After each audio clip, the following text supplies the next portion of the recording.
Alam mo ba kung ano ang mga buyagan sa rehiyon ng Kabisayaan? Maaaring narinig mo na sila sa bukang bibig ng ibang tao, ngunit hindi lang malinaw sa iyong isipan kung ano ang kanilang kayang gawin at kakayahan.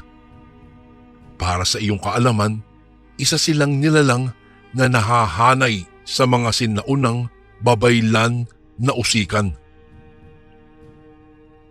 Ito ang kwentong itatampok natin ngayon mula sa natitirang angkan ng mga buyagan.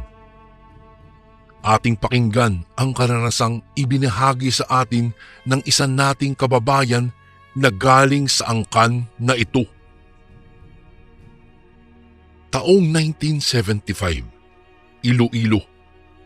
Noong mga panahong ito, kasalukuyang may kinakaharap na problema ang aking angkan dahil sa kaliwat ka ng pagsalakay ng mga aswang sa aming liblib na baryo, na sinabayan pa ng mga mangkukulam, mambabarang at kung ano-ano pang nilalang na nasa panig ng kaliwa. Kuya Bari, tawagin niyo na lang po ako sa pangalang Serafin. Noong mga panahong ito, masyadong limitado ang aming mga galaw. Dahil ito sa lihim na karunungang tinataglay ng aming angkan sa pamumuno ng Lolo Piping. Kung hindi niyo po naitatanong, nasa dugo ko po ang aral ng mga babaylan na usikan at tinatawag din kami ng aming mga kababaryo bilang mga buyagan. Noong una, Kuya Bari, wala talaga akong ideya sa kung ano ang dumadaloy na dugo sa aking katawan. Ngunit ayon sa Lolo Piping, hindi raw kami mga mangkukulam o mambabarang. Totoo din daw na kaya naming magbalik ng kulam at barang sa isang taong gumagamit ng itim na mahika. Ngunit ang totoo niyan, mas nangingibabaw po sa aming mga buyagan ang aspeto ng panggagamot at pagsusumpa. Medyo naguguluhan man ako noong mga panahong ito kung papaano ko gagamitin ang aking likas na kakayahan bilang apo ng isang buyagan.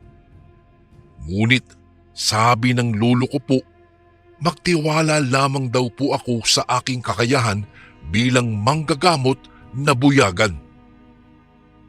Dagdag pa ng lolo ko na ang misyon naman talaga ng aming angkan at karunungan ay manggamot at pumaslang na mga nilalang na nasa panig ng kaliwa. Marami man akong mga bagay-bagay na hindi nauunawaan sa aking pagkatao, ngunit hindi po iyon naging hadlang para maipagpatuloy ko po ang nasimulan ng aking mga ninuno. Gayunpaman, nagpatuloy lang po ako sa buhay na aking kinagisnan sa pagtatrabaho sa bukid upang matugunan ko ang aming pangangailangan sa pang-araw-araw.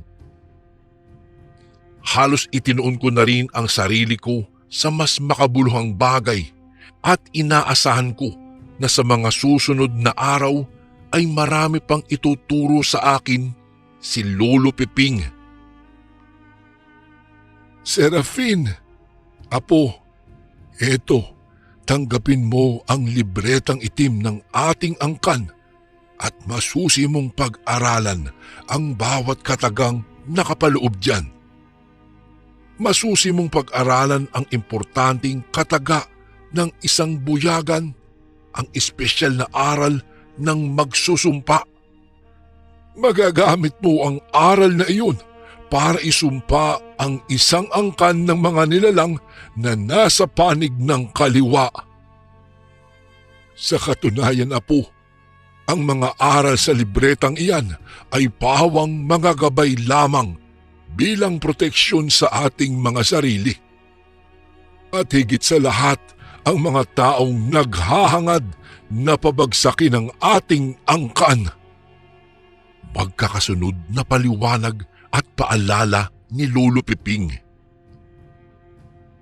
Dagdag pa ng lolo ko na sa aming baryo ang bawat angkan daw na may kanya-kanyang aral ng lihim ng karunungan at hindi maaaring walang maging karibal o kaalitan dahil ang inggit sa mga tao ay likas na nararamdaman at hindi na ito maiiwasan ano pa man ang mangyari.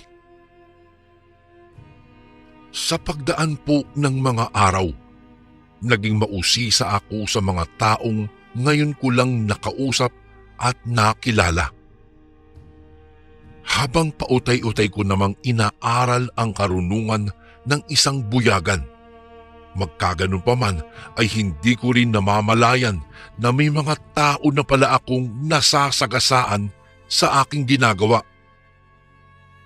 Hoy ikaw! Oo, ikaw! Ikaw nga! Magaling na lalaki! Lumabas ka nga rito at harapin mo ko.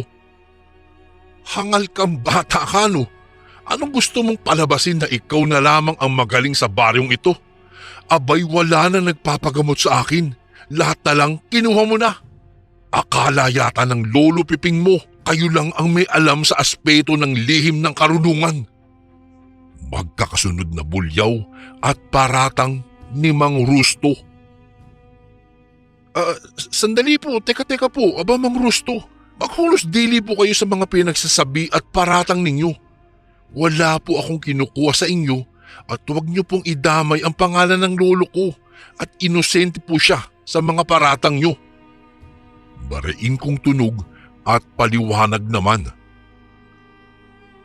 Dahil sa mga pangyayaring iyon, bigla namang lumabas sa aming pamamahay ang lolo ko at hinarap ang galit na matanda. Kasabay nito ang pagbibitaw ng maaanghang na salita kay Mang Rusto na hindi ko inaasahan habang nagwiwika ng, "Hay! Ano ba ang pinagsasabi mo at pumuputok ang butsi mo sa galit sa apo ko Rusto? At kung magparatang ka, parang pinalalamon mo kami. Hindi mo ba nakikita na ayaw na sa iyong magpagamot ng mga tao dahil isa kang huwad na albularyong aswang? Kaya binabalaan kita Rusto, tumigil ka na sa mga kahibangan mong walang katuturan. At kaya kong patunayan sa mga tao na isa kang aswang, demonyo ka." Magkakasunod na sambit ni Lolo Piping. Sa puntong iyon Kuya Bari, bigla namang napatahimik si Mang Rusto at nagpalinga-linga sa paligid kung may nakarinig bang mga tao sa mga pinagsasabi ng lolo ko. Kasabay nun, tinitigan kami nito ng masama at dinuro ba na tila ba nagbabanta ito sa amin. Batid kasi ng lolo ko na may dugong aswang ang matandang iyon at kaya raw patunayan ito ni Lolo Piping. Yan! Tama yan Rusto. Lumayas ka sa harapan ng pamamahay ko at wag mo kong maduro-duro. Hindi ako natatakot sa iyo kung ayaw mong isumpa ko ang iyong buong angkan. Mariing giit ng Lolo Piping. Dahil sa narinig ng matandang aswang, wala po itong nagawa kung hindi ang manahimik ng mga sandaling iyon. Ngunit wag daw akong magpakakampante sa matandang iyon dahil traidor daw ang mga aswang na salagan. At para po sa inyong kaalaman, ang mga ganitong uri ng aswang ay madalas mambiktima ng mga taong nag-iisa sa daan. Sa katunayan Kuya Bari, walang habas nilang tinutodas ang mga taong tumataliwas sa kanilang gawain ng panggagamot at hindi naniniwala sa kanilang kakayahan. Dagdag pa ni Lolo Piping na sino ba namang pasyente ang magtitiwala sa ganoong klase ng mga manggagamot kung ito rin mismo ang responsable sa pagbibigay ng sakit sa mga taong iyon. Kung kaya naman, punto por puntong ipinaliwanag sa akin ni Lolo Piping ang isa pang estilo ng mga salagan sa kung papaano nila nabibiktima ang mga tao. Lalo pa nga at wala ring pinagkaiba ang mga ito sa mga mangkukulam at mambabarang. Alam mo, Serafin, Apo, ang mga salagan ay gumagamit ng mahika ng aswang at para maisakatuparan nila ang pagpataw ng sakit na gusto nila sa isang tao. Sa katunayan niyan, Serafin, sapat na ang isang tapik lamang at bulong para bumigat ang katawan ng isang tao at makaramdam ito ng panghihina sa kanyang sistema. Dahil sa ganyang pangyayari, na isasagawa na ng mga demonyong iyon ang kanilang plano at nagpepresenta silang pagagalingin daw ang pasyente. Pero ang totoo niyan, mas lalo nilang pinahihina ang isang tao. Magkakasunod na paliwanag ni Lolo Piping. Dagdag pa ni Lolo Kuyabari na parang maninilong ang mga salagan. Ginagapang nila ang kanilang pasyente sa kalaliman ng gabi at sinisip-sip ng mga ito ang dugo ng isang tao hanggang sa tuluyan itong mamatay. Ipinaliwanag rin ni Lolo Piping ang mga bagay-bagay sa mga ganitong klaseng aswang. Isipin mo lang, Serafin, papaano kang lalapit sa mga ganoong klaseng tao upang magpagamot kung alam mong sa iyong sarili na sila din ang totodas sa iyo? Paliwanag ni Lolo Piping. Kung kaya naman, bahagya rin po akong napaisip sa mga itinuran ng aking abuelo at inunawa ko ang bawat katagang binitiwan nito sa akin. Makalipas pa ang mga araw, isang taga-kabilang baryo ang nagtangkang magpagamot sa lolo ko. Pinaunlakan naman ito ng aking lolo at tinanggap sa aming pamamahay kahit batid pa ni Lolo Piping na hindi ito ordinaryong tao. Mas lalo pa po akong nagulantang nang magwika ang lolo ko ng mga bagay na hindi ko rin inaasahan na nagpahanga naman sa akin sa angking abilidad nito bilang isang buyagan. Hindi ko alam, Ginoo, kung ano ang pakay mo sa isang buyagang manggagamot na kagaya ko. Pero hindi pa man kita nahahawakan, ngunit nababatid kong wala kang iniindang sakit sa katawan. Kaya kung ano man o kung sino man ang nag-utos sa iyo na pumunta sa aking pamamahay at magpanggap na pasyente, nais kong iparating mo sa kanya na hindi ako ipinanganak kahapon upang lukuhin lamang ng mga gaya ninyong nilalang na nasa panig ng kaliwa.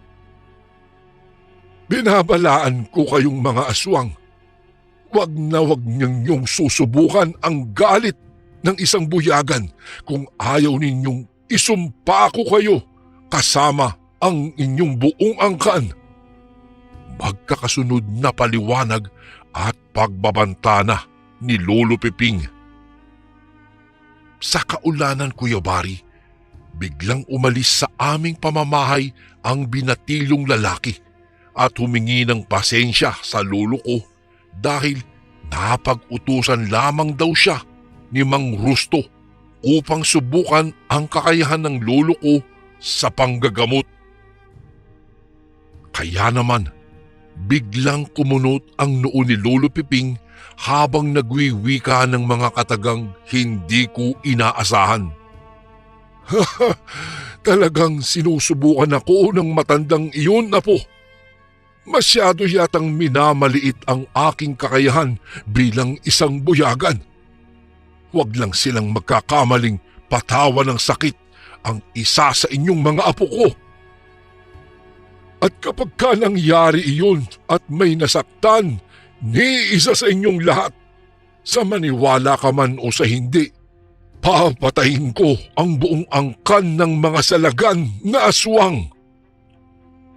Iguguhit ko sa kasaysayan ng ating angkan ang pangalan ng demonyong iyon para magsilbing babala sa mga taong maghahangad ng pagbagsak natin. Magkakasunod muling paliwanag at pagbabanta muli ni Lolo Peping. Lolo Peping, natatakot po ako sa posibleng pagsalakay ng mga salagan, kaya wala naman pong alam ang mga pinsan ko sa aspeto ng lihim ng karunungan ng isang buyagan. Mariin kong tugon at pagpapaliwanag. At hindi rin naglaon, Kuya Bari. Napaisip rin si Lolo Peping. Bukod kasi sa ako lamang ang nagka-interes sa aral ng isang buyagan bilang proteksyon sa aking sarili. Naisip ko na lang din na kausapin ang aking mga pinsanin at paalalahanan sa kinahaharap naming problema sa mga aswang. Sumang-ayon naman ang mga ito sa aking mga paalala at ayon sa mga pinsanin ko, pag-iingatan raw nila ang kanilang mga sarili. Isang bagay na pinagkatiwalaan ko noon sa mga ito kahit may mga agam-agam sa aking isipan. Sa pagdaan pa ng mga araw, tila napansin kong walang banta ng aswang sa aming buhay, subalit ayon po kay Lolo Peping, wag na wag daw kaming magpapakampante. Hindi raw porket walang paramdam si Mang Rusto ay pwede na naming isipin na binaliwala nito ang sagutan nila ng lolo ko. Dagdag pa ni Lolo Peping na maaring naghahanda lamang raw ang matandang iyon para maisakatuparan nito ang kanyang ninanais sa aming angkan. Kung kaya naman, mas lalo ko pang ipinagbuti ang pag-aaral ng lihim ng karunungan ng pagiging isang buyagan. Halos kinabisado ko na rin ang mga buhay na kataga ng isang buyagan sa ngalan ng aming mga ninuno bilang mga usikan na babaylan. Kung minsan nga po, may pagkakataon pang isinasama ako ng lolo ko sa isang sagradong kuweba kung saan nakalagak ang labi ng aming mga ninunong babaylan. Ayon pa nga kay Lolo Peping, nasa kuwebang iyon daw siya madalas humingi ng gabay sa aming mga ninunong babaylan. Halos inaabot rin ang Lolo Peping sa lugar na iyon ng halos isang buong araw kapag may mga sakit siyang hindi mapagaling o ngayon lang nito nakatagpo. Dagdag pa nga ni Lolo na ginagabayan siya ng aming mga ninuno at ipinararating ng mga ito ang kanilang mensahe sa pamamagitan lamang po ng pagbulong sa hangin.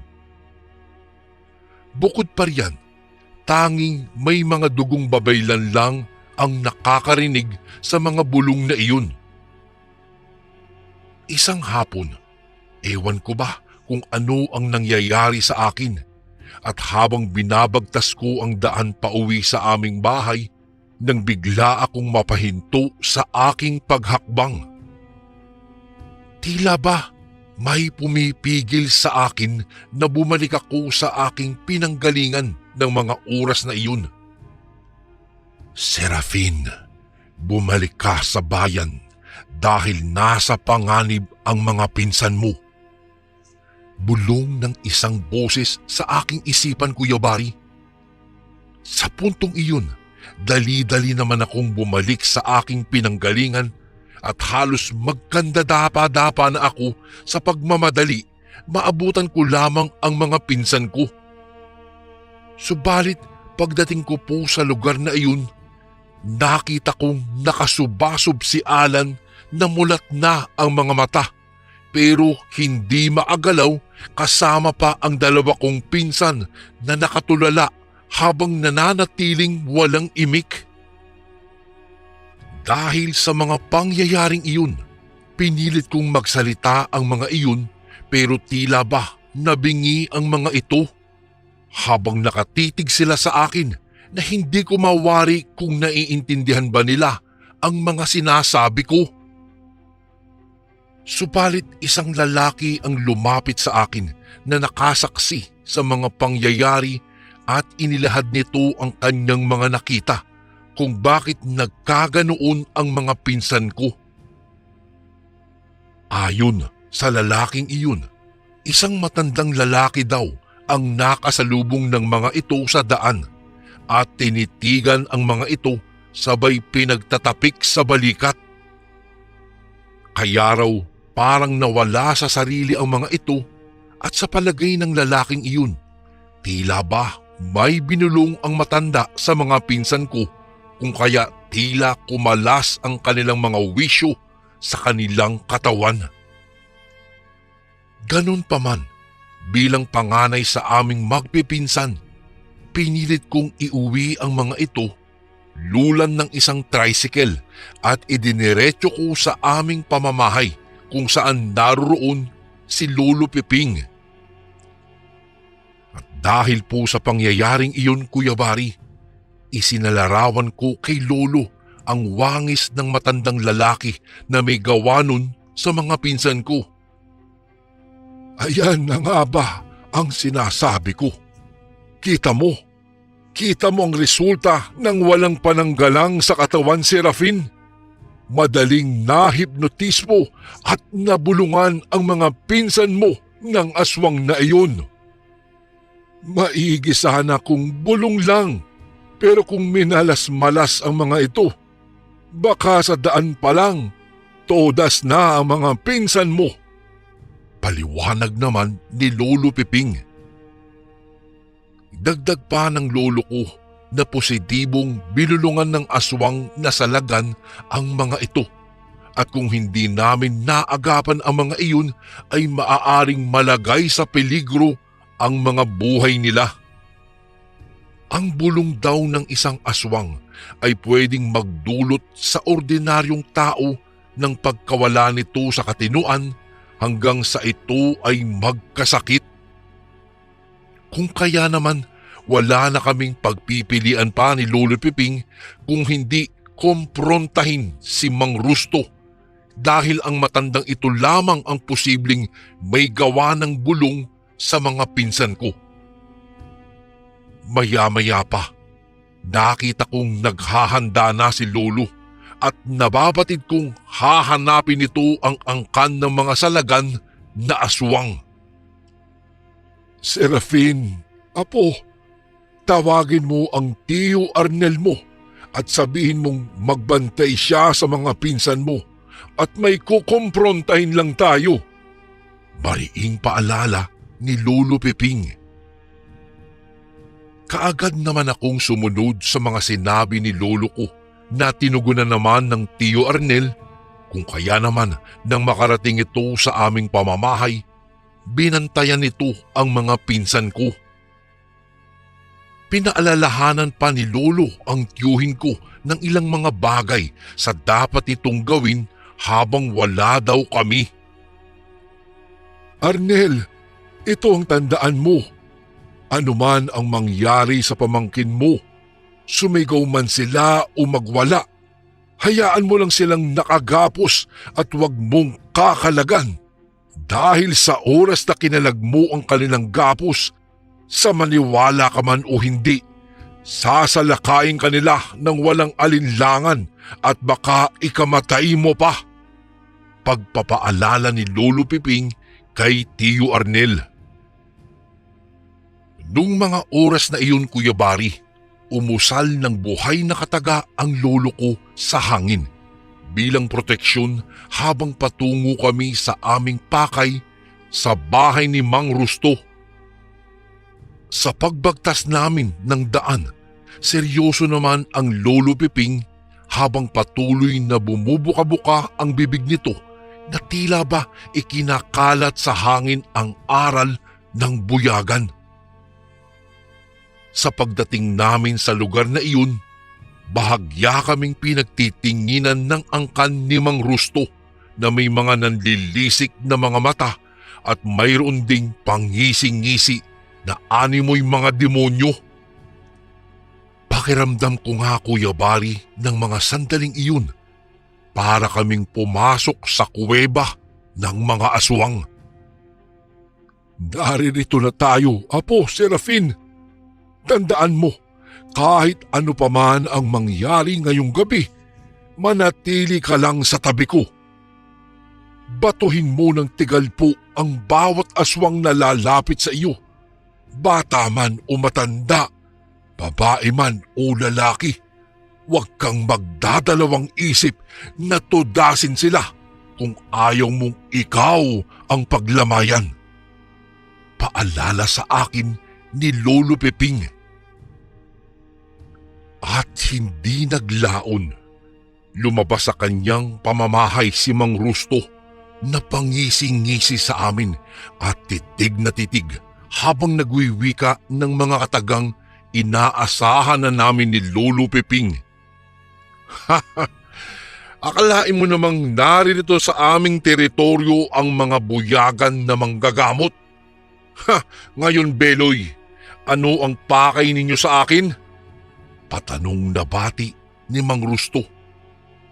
Nandito ako para sa mga apo kong binulungan mo gamit ang iyong kakayahan. Kaya kung mahal mo pa ang iyong angkan, mas makabubuting alisin mo na ang bulong na ginawa mo sa mga apo ko. Kung ayaw mo magkandaletse-letse ang buhay ninyong lahat. Mariing sambit at banta ni Lolo Peping. Hindi ba't may dugo kang babaylan na usikan? Bakit hindi mo gamutin ang iyong mga apo, Beloy? Giit na paliwanag naman ni Mang Rusto. Sa makatuwid, base sa iyong pananalita, wala kang balak alisin ang bulong sa mga apo ko, ganun ba? Tama ka. Gagamitin ko ang aking kakayahan para gamutin sila. Pero sisiguraduhin ko sa iyong ang paggaling nila ay katumbas ng iyong kamatayan. Matapos ang pag-uusap nila Lolo at Mang Rusto, wala na kaming pagpipilian kung hindi ubusin ang angkan ng mga aswang na salagan. Sa unang pag-atake ng isang aswang, bigla namang nahawakan sa leeg ng lolo ko ang nilalang na iyon sabay unday rito ng sundang. Sa pag-agos ng dugo ng aswang na iyon sa lupa, gumuhit ng trianggulo si Lolo Peping gamit ang nagkalat na dugo nito habang bumubuka-buka ang bibig ng lolo ko. Hindi ko alam kung ano ang nangyayari sa mga oras na iyon, ngunit biglang nawala sa wisyo ang mga aswang na anak at pamangkin ni Mang Rusto. Laking gulat ko na lamang sa bilis ng mga pangyayari dahil sila mismo ang nagpatayan habang kami naman ni Lolo Peping ay nanatili lamang na nakatayo sa aming kinatatayuan habang ang mga aswang na iyon ay patuloy na nag-uubusan ng kanilang mga lahi. Halos hindi maatim ni Mang Rusto ang kanyang nakikita at ang nangyayari sa kanyang buong angkan.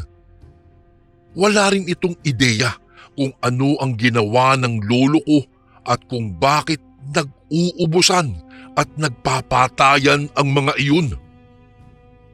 Sa mga sandaling iyon, Kuya Bari, napansin ko na lamang sa likuran ni Lolo Peping na may lumabas na isang gabay na hindi ko mawari po kung isang babaylan ba o aswang.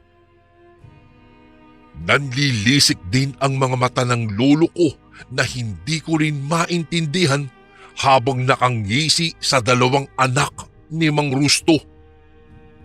Sa puntong iyon, nabigla ang matandang aswang nang matira ang dalawa niyang anak na lalaki na dinidilaan pa ang mga tumatalamsik na dugo sa kanilang mga kamay. Sa paglapit ng mga ito sa amin ng lolo ko, napagkamalan ko pang sasalakayin kami ng mga ito, ngunit nagkamali pala ako. Habang hawak ng lolo Piping ang mga ito sa kanilang mga balikat, nakita kong bumuka-buka ang bibig nito sa tenga ng mga iyon. Tila ba minamanipula ang mga ito ng lolo ko sa ilalim ng kanyang kapangyarihan. Maya-maya pa, bigla namang napasigaw si Mang Rusto sa amin nang hindi ko inaasahan at gumulat sa aking wisyo habang nagwiwika ng mga katagang, "Demonyo ka, Beloy!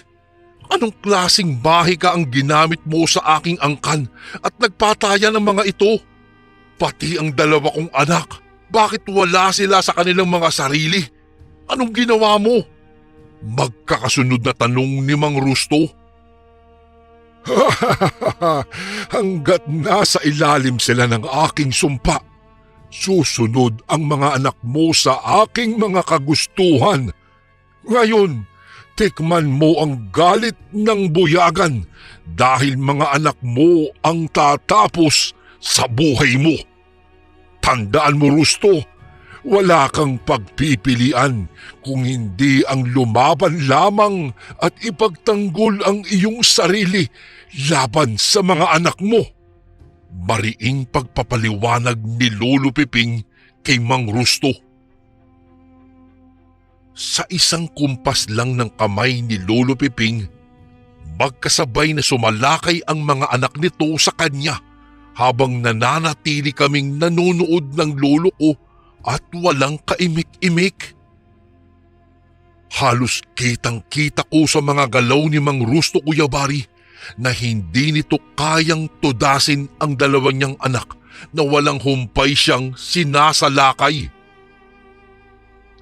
Makalipas pa ang ilang minuto, wala nang pagpipilian ang matandang aswang kung hindi ang ipaubaya nito ang kanyang sarili sa mga anak niya. Sa huling salpukan ng mga ito, nawakwak ang tiyan ni Mang Rusto at nadukot ang puso nito habang kinakain ng kanyang mga anak. Dahil sa pagkamatay ni Mang Rusto, nakita kong napangisi ang lolo ko. Kasabay nito, binulungan ni Lolo Piping ang mga anak ng matandang aswang at inutusang kitilan ng buhay ang isa't isa. Matapos ang pangyayaring iyon, halos walang natirang buhay na salagan sa angkan na iyon. Ayon pa kay Lolo Piping, ang nakita ko raw na gabay sa kanyang likuran ay ang ninuno naming aswang na isang mabuting manggagamot. Dagdag pa nito sa akin na ang kanyang ginawang ritual ay isang sumpa ng mabalasik na buyagan na kayang magmanipula ng mga aswang. Ngunit alam niyo po ba na sa pagkamatay ni Mang Rusto, nawala na rin ang bisa ng bulong nito sa mga pinsan ko? Kung kaya naman nanumbalik ang katinuan ng mga iyon at nawala na raw ang nilalang na bumubulong-bulong sa kanilang isipan. Mahirap mang paniwalaan ang mga nangyari, ngunit nasaksihan ko po ang bagsik ng sumpa ni Lolo Piping kung papaano manipulahin ang mga aswang.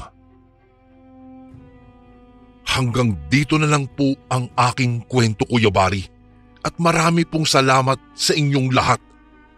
Palagi po nating pag-ingatan ang ating mga sarili at piliing gumawa ng mabuti sa abot ng ating makakaya. Lubos na gumagalang, Serafin.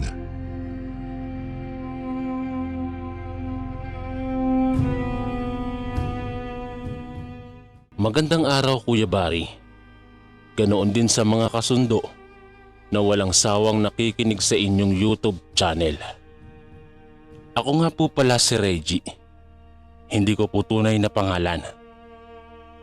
Ang kwentong ibabahagi ko sa inyo ngayon ay may kinalaman sa malagkit na laway ng isang aswang. Nang lumukob ang dilim sa paligid, agad akong nagligpit ng aking mga sinampay sa labas. Hindi pa man ako tuluyang nakakapasok sa pintuan ng aking bahay, nakarinig ako ng ingay ng sasakyang may prenong umaawit sa gitna ng tahimik na takip silim.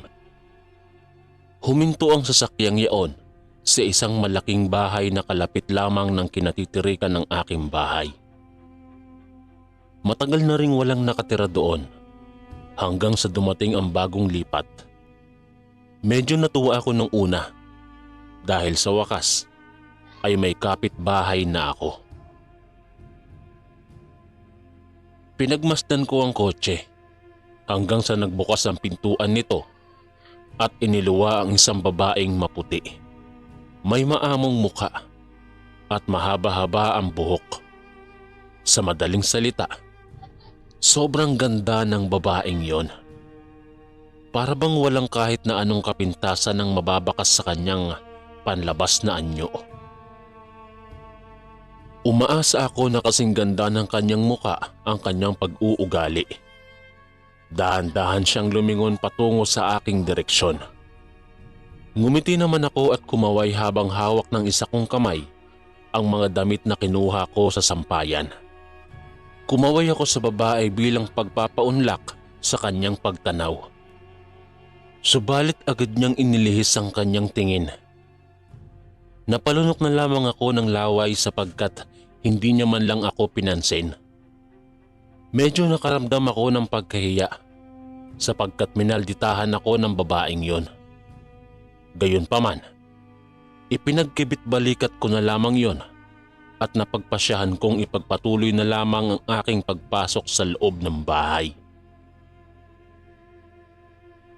Hindi rin nagtagal ay tuluyan na ngang bumagsik ang gabi sa paligid. Wala na akong maapuhap na liwanag na nagmumula sa araw.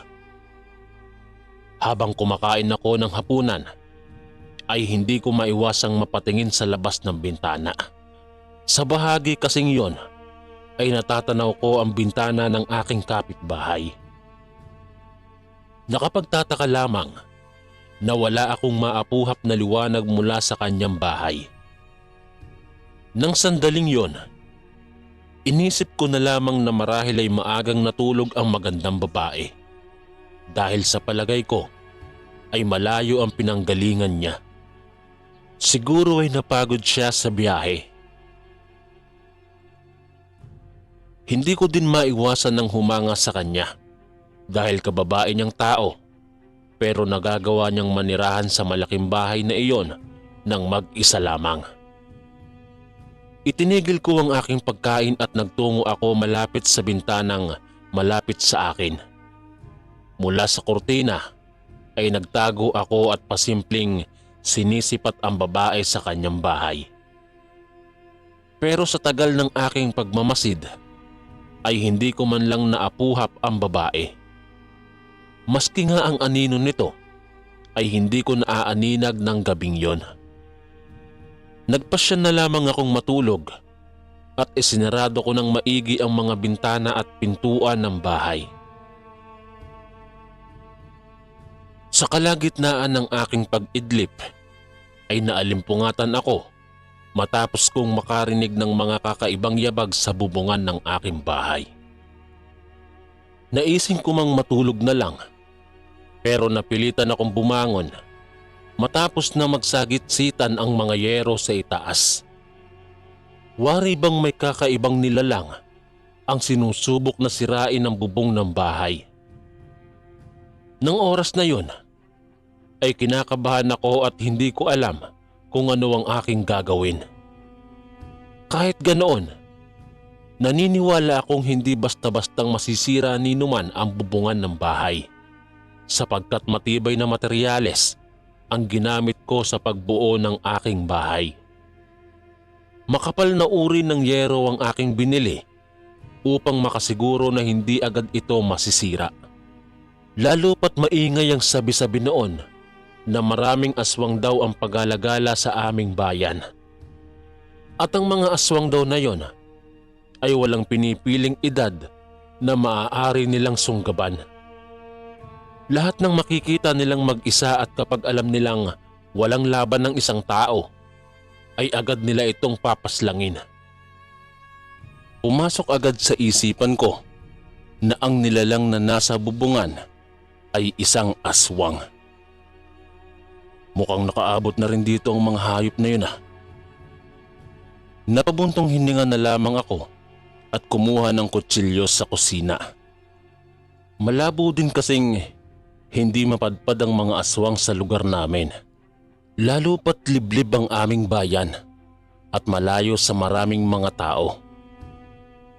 Itong bahay ko naman ay walang masyadong kapitbahay maliban na lamang sa isang malaking bahay. Magdamag kong pinakiramdaman ang nilalang sa bubong. Hindi ako pinatulog nito dahil sa nangangamba din ako para sa aking buhay. Binantayan ko ang nilalang na yon hanggang sa ito nga ay tuluyan ng tumigil sa kanyang pagkalmot sa yero. Nabawasan ng kaba sa aking dibdib dahil hindi nagtagumpay ang nilalang na loobin ng aking bahay. Ang mga pangyayaring yon ay nasundan pa ng mga sumunod na gabi. Kaya palagi kong kinukondisyon ang mga kandado ng aking bahay. Kinakailangan kong mag-ingat dahil kung hindi, nakatitiyak akong ako naman ang gagawing hapunan ng hinihinala kong aswang. Gabi-gabi na lang kasing pumapanhik ang nilalang sa akin. Hindi ko mawari kung bakit ayaw nito akong lubayan. Dahil nga sa nakababahalang banta sa aking buhay, hindi na ako nakakatulog tuwing gabi. Palagi na akong puyat at palaging nakakaramdam ng kapaguran. Binabawi ko na lamang ang aking tulog tuwing umaga. Mas ligtas kasing matulog sa umaga. Pero bilang doble ingat, ay kahit umaga, palagi nang nakasarado ang pintuan ng aking bahay. Ayokong magpapasok ng mga taong hindi ko naman kakilala. Isang gabi, habang paikot-ikot ako sa loob ng aking bahay, nakarinig ako ng isang malakas na sigaw ng babae. Sigurado ako na nagmumula ang sigaw na iyon sa aking kapitbahay. Dali-dali kong sinilip sa bintana ang aking kapitbahay. Nakumpirma ko ngang doon nga nagmumula ang sigaw na aking naulinigan. Kita ko sa kanyang bintana ang anino ng babae na hindi siya mapakali na parabang may humaharas sa kanya. Naisin ko mang lumabas upang tulungan ang babae pero hindi ko ginawa dahil ayokong ako naman ang mapahamak. Sobrang bilis ng pagtibok ng aking dibdib. Nanginig ang buong sistema ng aking katawan at napako ako sa aking kinatatayuan. Animoy, tinakasan ako ng aking tapang sapagkat pinangunahan ako ng karuwagan ng sandaling yon. Hindi rin nagtagal ay biglang tumahimik ang paligid. Ang tahimik na paligid ay nasundan ng isang malakas na alulong at lagabog sa bubong ng aking kapitbahay. Napayuko na lamang ako at gumapang patungo sa aking kwarto. Nang oras na yon, iniisip ko na baka ay napahamak na ang aking kapitbahay. Sa tagpong yon ay mas lalo pa akong kinabahan dahil nakasisiguro akong ako naman ang isusunod na bibiktimahin. Muli ngang may lumundag sa bubong ng aking bahay. Nang mabigo itong buksan ng yero, ay pumagaspas ito patungo sa bintana at paikot-ikot itong naghahanap ng butas na maaari niyang daanan. Pero dahil nakasarado at maigi ang pagkakakandado ko sa mga bintana, bigo itong magawa ang kanyang binabalak. Sunod na pinuntirya ng nilalang na ito ang mga pintuan ng bahay. Puwersahan nitong binubuksan ng pintuan pero hindi nito magawa. Bigo itong umalis at hindi man lang naisakatuparan ng kanyang masamang pakay. Kinaumagahan, namukadkad ang sinag ng araw at dali-dali akong bumangon. Iniisip ko kung paano ko masusuri ang babae sa kanyang bahay. Kinakabahan kasi ako na baka may masamang nangyari na sa kanya. Agad akong nagluto ng almusal at inilagay ko sa pinggan ng aking lutong ulam at saka ako nagtungo sa bahay ng babae upang ialok sa kanya ang aking luto. Sa paraang yon ay malalaman ko kung napahamak ba siya o hindi. Tao po? Tao po? May tao po ba dyan? Turan ko habang paulit-ulit kong kinakatok ang pintuan ng kapitbahay. Matagal ang ginugol kong paghihintay sa labas ng kanyang bahay hanggang sa lumabas ito. Nabawasan ang kaba ng aking dibdib matapos kong makitang ayos lang siya. Iniabot ko sa kanya ang niluto kong ulam. Natuwa naman ako nang ilahad niya ang kanyang mga palad upang tanggapin ang aking handog. Pero nanlaki ang aking mga mata matapos kong makita ang mga daliri at palad niya na puno ng mga sugat. Sinabi niya lang sa akin na dahil lang daw yon sa ginawa niyang pagkukumpuni ng kanyang gripo. Nagtanong naman ako sa kanya kung kailangan niya ba ng tulong. Pero ayon sa kanya ay kaya na daw niya yon dahil sanay naman daw siya sa mga gawaing bahay at iba pa. Nitong mga nakaraang gabi, wala ka bang napapansing kakaiba sa paligid? Wala ka bang naririnig na mga kakaibang ingay? Mga nakakatakot na tunog, alulong ng aso at mga yabag sa bubungan? Tanong ko, sapagkat nababakas ko sa kanyang mukha na walang takot siyang nararamdaman. Para bang baliwala lamang sa kanya ang lahat ng mga nakakapanghilakbot na nangyayari tuwing gabi. Naiisip ko tuloy na siguro nga'y ako lamang ang pinupuntirya ng aswang tuwing gabi. Imbis na sagutin, ay sinaraduhan lamang ako nito ng pintuan. Napataas na lang ako ng aking balikat, kasabay sa pag-ismid ng aking labi. Bumalik na lamang ako sa aking bahay, ngunit nang akma na akong papasok sa pinto, may nahawakan akong malagkit na likido sa doorknob. Mula sa pagkakatikom ng aking palad, ay dahan-dahan kong ibinuka ang aking mga palad. Sobrang lagkit ng likido at nang amuyin ko ito, ay halos maduwal ako sa lansa ng amoy. Wari bang umamoy ako sa pinaghalo-halong dumi ng hayop at tao? Mabilis akong tumakbo sa likod ng aking bahay. Tinungo ko doon ng gripo upang hugasan ang aking kamay. Nakita ko rin sa mga bintana na nagkalat ang mga laway. Ang iba ay nasa pader at dahan-dahang bumabagsak pa ibaba sa lupa. Laway ng aswang. Nakatitiyak akong galing yan sa aswang na umaali-aligid sa bahay ko. Sambit ko sa aking sarili. Pinasiritan ko ng tubig ang mga bahaging mayroong laway at pagkatapos ay kinuskus ko ng brush. Naisipan kong mamalengke muna dahil naubusan na ako ng imbak na pagkain. Sa sobrang layo ng bahay ko sa palengke ay hindi ko na malayang inabutan na pala ako ng gabi sa daan. Maya-maya lamang ay nakarinig ako ng malakas na pagaspas na nakasunod sa akin. Habang nagmamaneho ay napatingala ako sa kaulapan upang tingnan kung anong nilalang ang aking narinig. Nagulat ako at kamuntikan pa akong maaksidente. Nawalan kasi ako ng balanse dahil sa labis na gulat. Mabuti na lamang at nagawa ko pa rin kontrolin ang aking motor. Ibon ba yun? Ang laki naman yata. Sambit la ako at mas pinaharurot ko pa ang aking motor. At maya-maya lamang ay may laway na pumatak sa aking muka. Pahiwatig lamang na nakasunod sa akin ang nilalang na yun. Sa hindi inaasahang pangyayari, biglang pumalya ang sinasakyan kong motor. Kung kailan ay malapit na akong makarating sa bahay ko, tsaka pa ako nawala ng gasolina.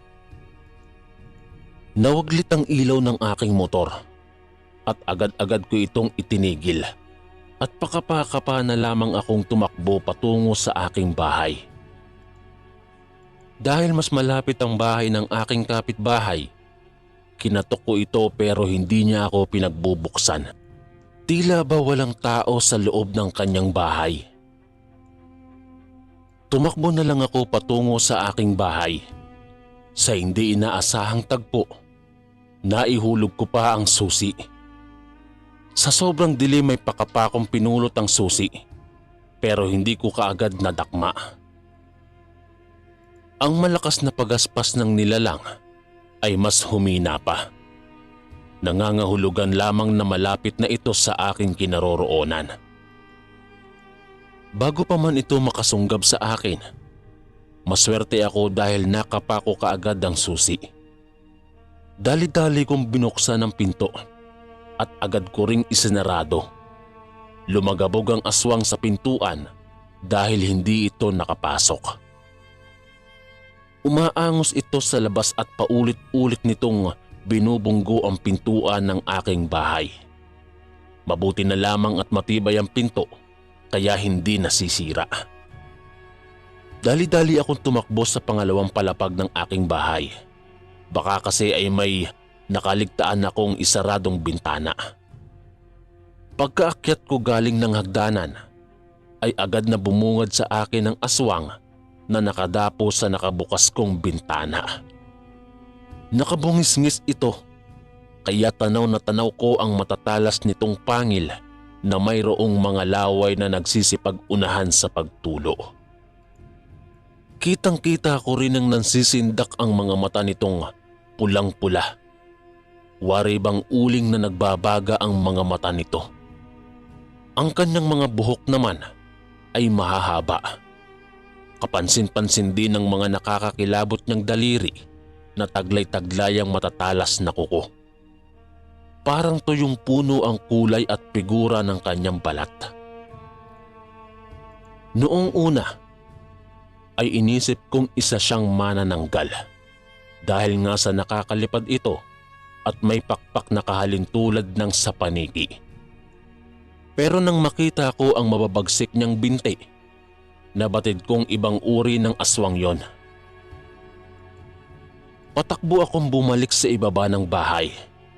Nagtungo ako sa kusina upang kuhanin ang isang itak.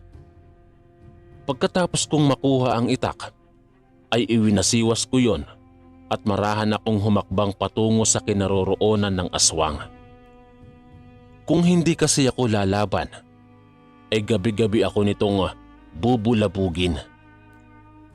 Napasigaw na lamang ako nang biglang may lumundag mula sa aking likuran.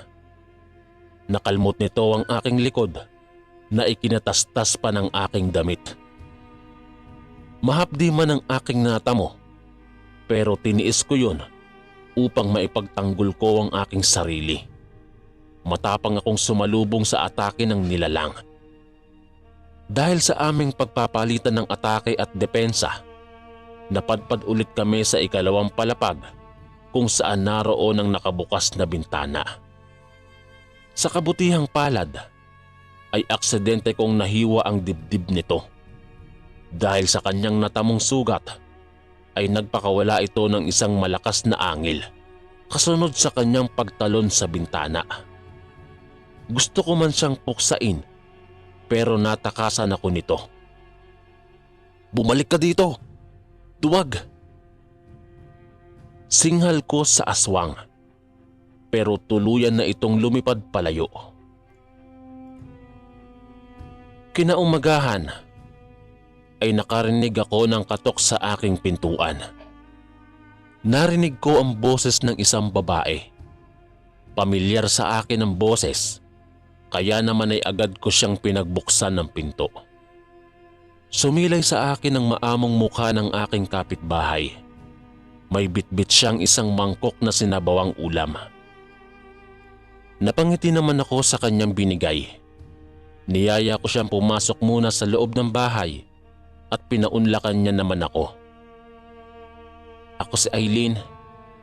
Hindi ko na matiis ang mga nakakakilabot na nangyayari dito sa ating lugar. Palagi na lang akong dinidemonyo. Pakiramdam ko may aswang na gusto akong patayin. Litan niya sa akin. Nagpakilala siya sa akin kaya naman ay sinabi ko na rin sa kanya ang aking pangalan.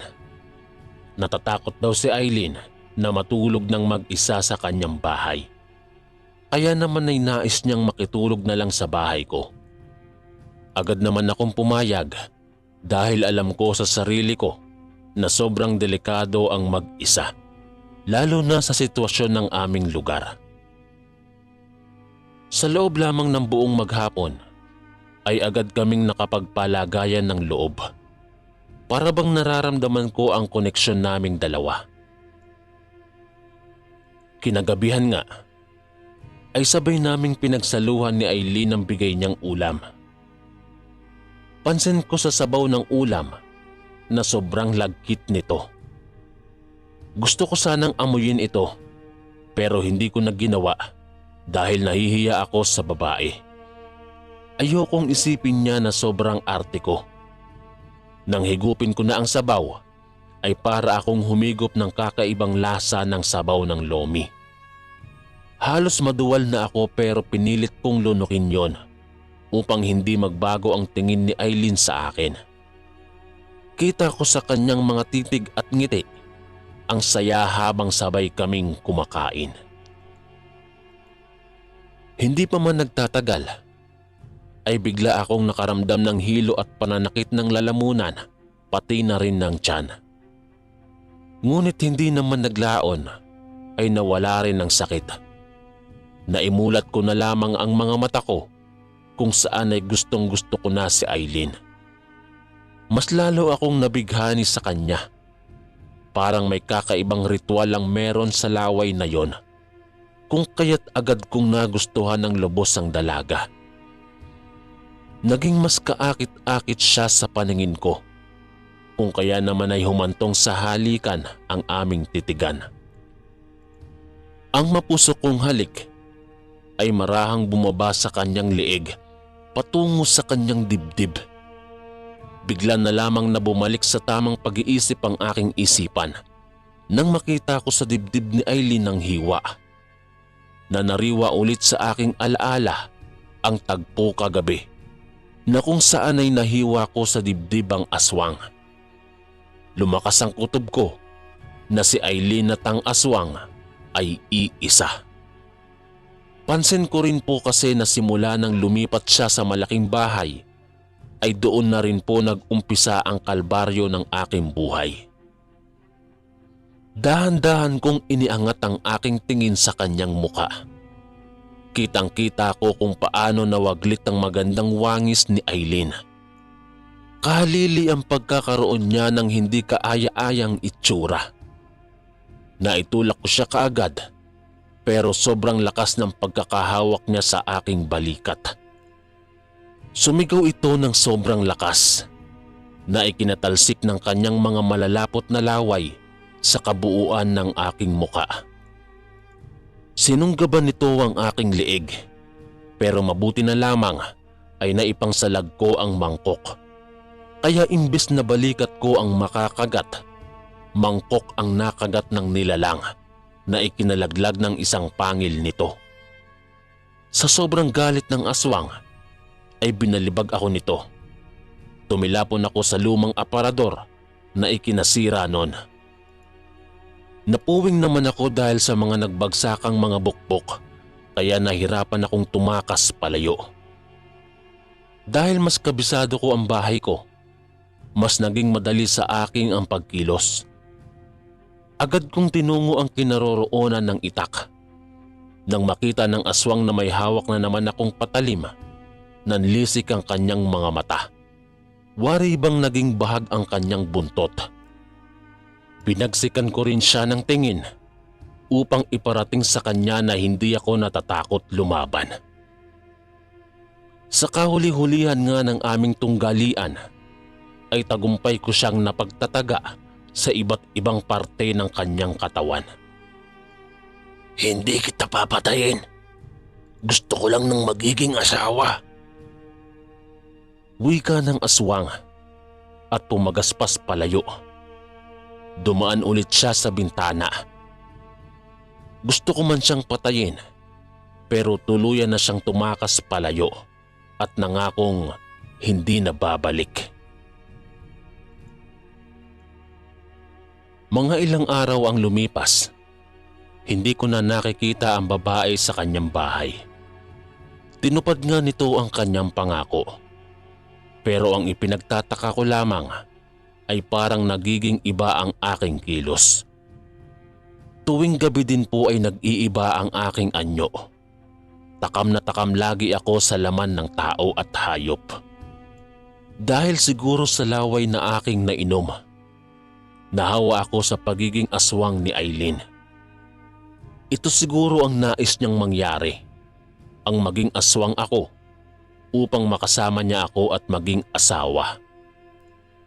Pero dahil hindi na siya bumalik at upang maiwasan ko ang bumiktima ng mga inosenteng tao, ay iginagapos ko po ang aking sarili tuwing lumulubog na ang araw sa dakong kanluran.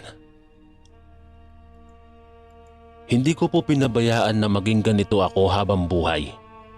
Lumapit po ako sa isang albularyo at ginamot niya ako. Inalis niya sa aking katawan ang bisa ng laway ng aswang. May pinainom po siyang lana sa akin at hindi ko batid kung saan yun gawa. Muli ay ako po si Reggie. Dito ko na lamang po tatapusin ang aking kwento. Maraming salamat kung mababasa niyo man po ang aking sulat.